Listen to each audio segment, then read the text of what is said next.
Is it okay to punch a Nazi? Well, I don't like Nazis, so I guess so. Okay, hey, guess what? You're now a Nazi. Boom, boom, boom. So they're all, but you have to stop on principle. You have to push back on principle. You have to defend free speech of people you disagree with, because otherwise they're going to appeal to your emotions, say, well, if you defend the free speech of Nazis, you must like Nazism. It's like, no, I just know what the next thing is, which is you're going to define me as a Nazi, and I'm going to get a bike lock to my bald forehead. So you have to push back on principle, because I think the violence tactic is pushing back. It's blowing back on them. So I think what they're going to do is they're going to try and go to social media sites. They're going to try and influence some kind of censorship on social media sites. I think that being out in the open and being violent, the movement is not there yet. They'd love to get there, but I don't think they're there yet. So I think they're going to try other ways to suppress the voices that they disagree with, rather than, as they should, engage in debate.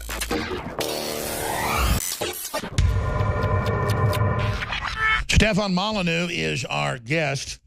Coming up in the third hour, I'm opening the phones up, and I am going to your calls on the NFL, on North Korea, on establishment GOP senator retires rather than risk primary challenger. GOP establishment fears backlash following Roy Moore's victory in Alabama. That's Bob Corker. The word is Flake isn't going to run again. And you see them all arrogant, laughing at Trump, laughing at America, the NFL. They're con men. It's all they do. So remember, just a few days ago, the NFL's really showed Trump they're invincible. There's nothing you can do. We're going to piss all over the flag. We're going to tell you America's evil. You shut up. You're going to kneel to us and do what we say. And a few days later, we're sorry, please come back. You know what? Oh, the president just talked to Jerry Jones. He's going to have them stand with their hands over their hearts. Oh, my gosh. We want to watch a bunch of guys forced to hold their hands over their hearts? I mean, the capitulation now even makes it more weak. Do you agree with that, Stefan Molyneux? Oh, it's completely ridiculous. The NFL has clear standards that say you got to stand your hand over the heart when the national anthem plays, and it's a fireable offense to break that contract. Yeah, you're entertainers. You signed a contract. You're on a stage. Do it. Yeah, it's like, well, I may be the lead in Les Mis, but I don't feel like singing tonight. It's like, sorry, that's kind of the gig. You know, you've got some rules. Or I may be a top tennis player, but I'm not going to play tennis today. I'll be an actor, but I'm not facing a camera. It makes me nervous, right? So, no, this is all silliness. Because people say, well, I want free speech. And then if there are any negative social consequences to that free speech, they then say, I'm being censored. Now, again, if people make up lies about you and so on, that's a whole different matter. But isn't that it? That once they get you to go, yes, we hate Nazis. Yes, we hate Nazis. Okay, let's ban Nazis. Okay, ban Nazis. Now everybody's speech is banned, but ours. We're not going to let you have any free speech rally at Berkeley, but then the next day, the anti-fucking march, and then beat up InfoWars reporters. I know I wanted to ask you about the future. If you do 5 more minutes the next hour, I want to get to that in just a moment. But Stefan, then that's my question. And I know I've asked this 5 times, but this is what I keep thinking. It's kind of like a computer program or the bubble of death or the wheel of death. I can't get the answer. How do they escalate now? I guess just towards more violence, because they just get more and more shrill. They think they're not freaking out or bullying enough, so they are getting more aggressive, more violent. What happens? I think that the violence is blowing back on them a little bit, Alex. I think that people are looking at bloodied conservatives and saying, that does not seem quite right. They're not exactly Nazis. And even if they were, this is why you can't give an inch to the left. They're relentless. They will continue. They want DACA, and then it's like America bombed the Nazis into a steaming crater, and somehow we're the Nazis now. No, we killed them. You can't. You have to defend Nazis because the left won't stop at Nazis. That's all well. Is it okay to punch a Nazi? Well, I don't like Nazis, so I guess so. Okay, hey, guess what? You're now a Nazi. Boom, boom, boom. So they're all, but you have to stop on principle. You have to push back on principle. You have to defend free speech of people you disagree with, because otherwise they're going to appeal to your emotions, say, well, if you defend the free speech of Nazis, you must like Nazism. It's like, no, I just know what the next thing is, which is you're going to define me as a Nazi, and I'm going to get a bike lock to my bald forehead. So you have to push back on principle, because I think the violence tactic is pushing back. It's blowing back on them. So I think what they're going to do is they're going to try and go to social media sites. They're going to try and influence some kind of censorship on social media sites. I think that being out in the open and being violent, the movement is not there yet. They'd love to get there, but I don't think they're there yet. So I think they're going to try other ways to suppress the voices that they disagree with, rather than, as they should, engage in debate. Stefan Molyneux is our guest. We're doing 5 more minutes on that question I asked but didn't get to. Free Domain Radio is his site. InfoWars is our site. NewsWars is our news site. I want to ask him, if the left wins, if the barbarists win, how does it unfurl? How does it rot?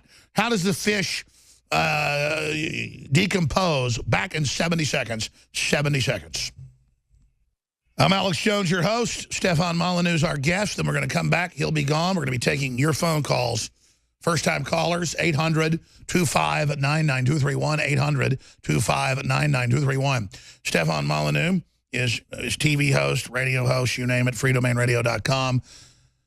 And again, I have people on like him because I admire him, love listening to him when I'm out driving around or lifting weights or whatever, because I'm not in competition with Stefan Molyneux. I thank God he's there. And the bigger he gets, the bigger Mark Dice gets, the happier I am, the bigger Paul gets, and he works with us. In fact, I've been too busy to get a hold of him. I don't want Molyneux to work with us some. It's just we're all in this. This is survival, folks. Civilization is a very thin veneer. You lose this thing, you lose everything. We all have children. I know Stefan does, I do, and it really focuses you and I think magnifies what your previous personality already was. And I already cared out of self-preservation. Not out of some great altruistic thing. Now I really care as I see civilization everywhere else starting to collapse and people trying to dynamite it because they can manage the collapse and get more power and then rule some road warrior type scenario. So, Stefan, the 3-4 minutes we got left, what does it look like if we fail? What it looks like, Alex, is I want to just imagine this scenario. Like imagine, so you're straight, but imagine you live in a society where you have to every day pretend that you're gay. You got to marry to a guy, or if you're gay, you got to pretend that you're straight. No, that's happened in the past. If you have to falsify everything about yourself just to get through the day, that is a hideous existence that anybody with a shred of integrity finds at the very bottom of the Dantean levels of hell. So if we lose and we're not allowed to speak our minds and we're not allowed to be honest, we're not allowed to engage in debate, we have to falsify everything about ourselves every day. We have to pretend and mouth slogans. We pretend to conform to and mouth slogans that we find despicable. We have to kneel down before mediocrities and non-entities and idiots. And we have to live in fear of negative repercussions just for being honestly and authentically ourselves. Anybody who doesn't find that a literal hell is not somebody who's even worthy of being free. But I would find it a hell. I suspect most of your listeners would find that a kind of living hell as well. To have to lie and bow and scrape and falsify means you can't ever be honest with anyone. You can't experience love because love is around truth and honesty and virtue. You can't be loved. You can't tell the truth to your children. You've got to shut up at the family dinner table. You've got to kowtow to ridiculous slogans that are so illogical. It's completely ridiculous. And you have to falsify everything, live in fear, live as a slave, live as taxed livestock so that your productivity gets grabbed off and shoveled off to people who are going to vote for more and more people to oppress you. You'll never be able to tell the truth. You'll never be able to be honest. You'll never be able to be authentic. And that is what a zombie life is like. No truth, no honor, no dignity, no love, no virtue. That is the kind of living death we are condemned to at an emotional level if we lose. And that's why I'll do almost anything to win. Wow. And it's an attack on free will. And that's living death. And that's why tyranny always collapses. Collectivism does, because the producers finally just give up, commit suicide, do whatever, and then all the parasites are just left to kill each other. It turns you from a soulful thinker into a mere meaty machine of exploited productivity. You are turned into something less than an animal. Human beings, what do we have the choice? We have the choice to be human or nothing. We don't have the choice to descend to the animal because we can't rip out the neofrontal cortex. We can't just pretend that the last 200,000 years of evolution didn't happen. The choice is humanity or nothing. And that nothingness. That's right. We've already made this transition. We either go to the stars or fall into oblivion. That's correct. And everything that is so beautiful and everything that is so much to be treasured in life has to do with our capacity to be honest. And the people, the vicious, soulless people out there who attack you for honesty, even if you're wrong. So what if you're wrong? Be corrected. Be corrected. We all make mistakes. We all should be corrected. That's right. Powerful. Stefan Molyneux, please join us again soon. Thank you so much. Wow, that was powerful radio. Some of the best ever. In ancient times, man roamed the earth in a constant state of hunting or being hunted. Introducing Caveman, where cutting-edge science meets ancient super nutrients. Secure your bottle right now at InfoWarsStore.com.